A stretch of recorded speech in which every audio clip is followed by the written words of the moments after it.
I didn't know you were, okay, listen. Today we're gonna do something really simple. We're gonna do an oil change. But we're not gonna do it on a simple car. Everybody knows like S55, those oil changes are pretty straightforward, filters right up front. We're gonna do it on something a little more challenging that maybe a lot of people don't have very much experience with. We're gonna do it on the G80 today. So let me pull it in and then get her on the hoist.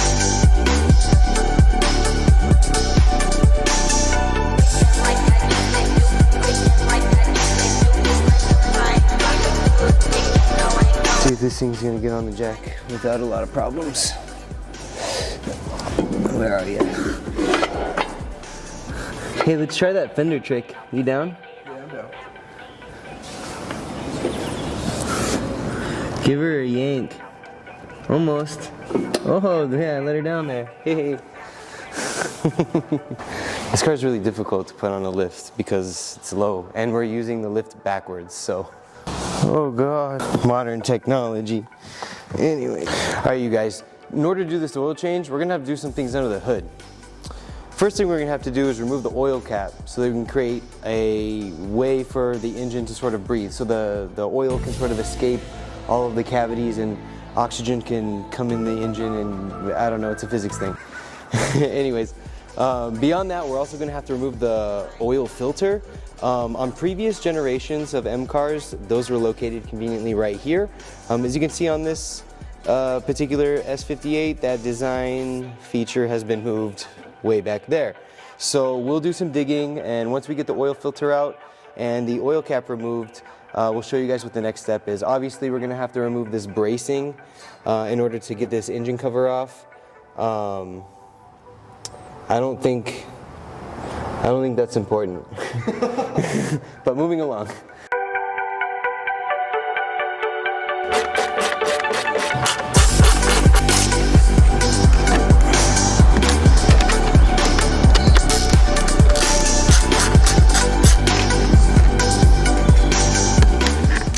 And so once we've moved some things here out of the way, as you can see, we disconnected this line from this coolant reservoir.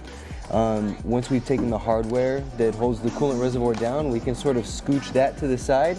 And then there's a wiring harness that fixes down here. And once you undo that clip, you can move this up and out of the way. And if you pull everything to the side, it gives you just enough space to reach down in here. Now, before you go just shoving tools down in there, it's good to know what you're gonna need. It's gonna take a 32mm socket, a swivel's gonna help you a lot, and an extension. This is how I like to do it. We're going to use hand tools on these parts because they are plastic and they do, wear over time through heat, so we want to be as gentle as we can with them. And I was trying to lay down in here and twist this so you can kind of get like... And you can see BMW really did their best to hide this oil filter housing from you. Try not to hit your hood.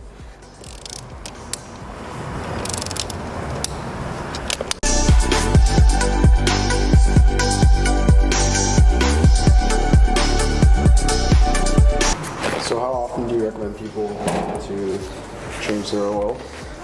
Usually about half of what the dealer recommends, surprisingly. I like to stick to every like 4,000 to 5,000 miles, but then again, I probably abuse my car a little more than some people. I don't know. I think that driving a car like this on the same oil for 8,000 to 10,000 miles is absolutely crazy, but it's all up to you. You can take that one free one per year, or you can come over to Motorsports for some liquid moly action.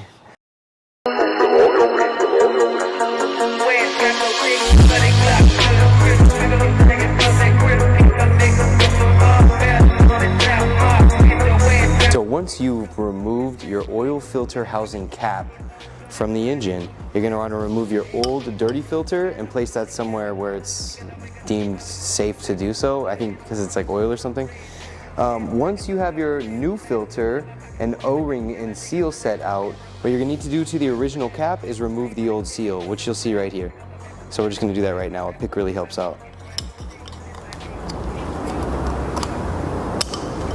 Now with our O-ring, our old O-ring successfully removed, we're gonna go ahead and put the new one on while we drop our drain plug seal. It's gonna slip over. You'll know if you got the right filter or not because if you didn't get the right filter, it won't be this hard to get this thing on. There we go. All right. So yeah, awesome, great, lotion. So as you can see, we replaced the filter, looks good. I'm sorry, we replaced the seal. Now we're replacing the filter. I need to start thinking before I speak. A bad habit of that. Now that we have it like this, we're gonna go ahead and place it back in the car.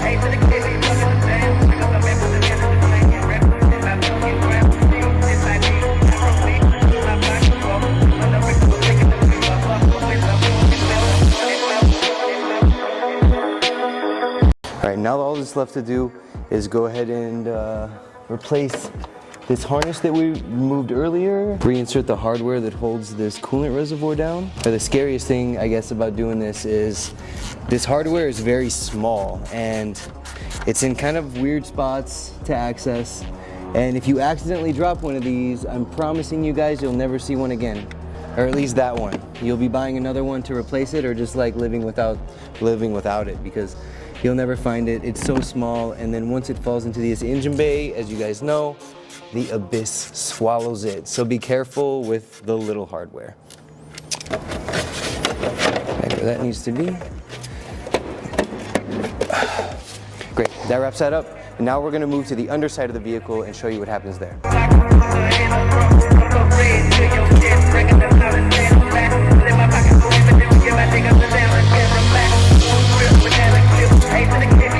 Oh, fucking, whoa, you know? All right, so once we're underneath the car, we successfully opened the oil fill hole on the engine and replaced the oil filter. Now we can actually drain the oil that's in the engine.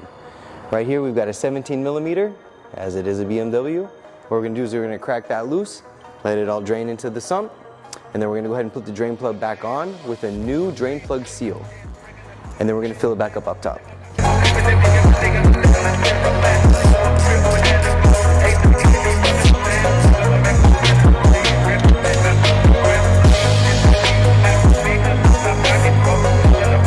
So once you see a nice, steady, slow drip coming out, we can safely consider it empty, or as empty as it's gonna be. You can let this thing sit here all night and you'll still never get the oil out of it, so just be happy with what's gone now. Now that we've replaced our oil plug seal, we're gonna go ahead and put our oil drain plug back into the oil pan, hand tighten it to the top, and then we'll snug it with the wrench. 2 elbow clicks, I think, is the precise torque spec for that. Don't go too tight, you don't want to strip it. About 2 elbow clicks is good enough. If you really want to break out a torque wrench, don't go more than 24 foot-pounds. I think 20 foot-pounds is fine. You don't need a lot. All right, that's all we're gonna have to do at the bottom of the car. Now we're gonna get back on the ground. All right, you guys, once the car's back on the ground, we gotta do one more thing. We gotta fill the car back up with oil, because we just drained it all out. This time we're gonna be using liquid Moly Gen 530. Heard good things, so we're gonna try it out. It's a cool green color, it's pretty uncommon. Okay, this particular vehicle takes 7 liters of oil. So once you've successfully reached it to capacity, we're gonna go ahead and remove our funnel, replace that with an oil cap, and that's it. You've successfully completed oil change in your car.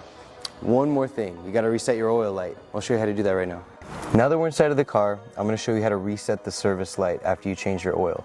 Now normally we'd be doing this with a software, but since you guys are probably watching this because you're interested in doing it at home, I'm gonna show you how you're gonna be able to do it from home. First thing you're gonna need to do is put the car in diagnostics mode. That's gonna require you to push this start button 3 times fast without your foot on the brake or the clutch. As you can see, we're now in diag mode. We're gonna let the car go through its processes. You're gonna see a lot of prompts show up down here. You're gonna let those go through their things. I have aftermarket seats installed, so we're gonna see these. Once you're prompted with this, you'll see it's giving you the option. It says reset possible. You're gonna go ahead and push down the BC button again and hold. To reset, you're gonna press and hold one more time. Successful. Of course, it looked really bad on mine because it's showing you a million warnings, but as you can see, once you're in the menu, you can check the status of all your services. It's letting you know my hood's open again. If you guys didn't already know, my hood's open for the 100th time. And that concludes it. That's how you do an oil change on an S58 inside of a G8X platform. So nice. Don't break anything.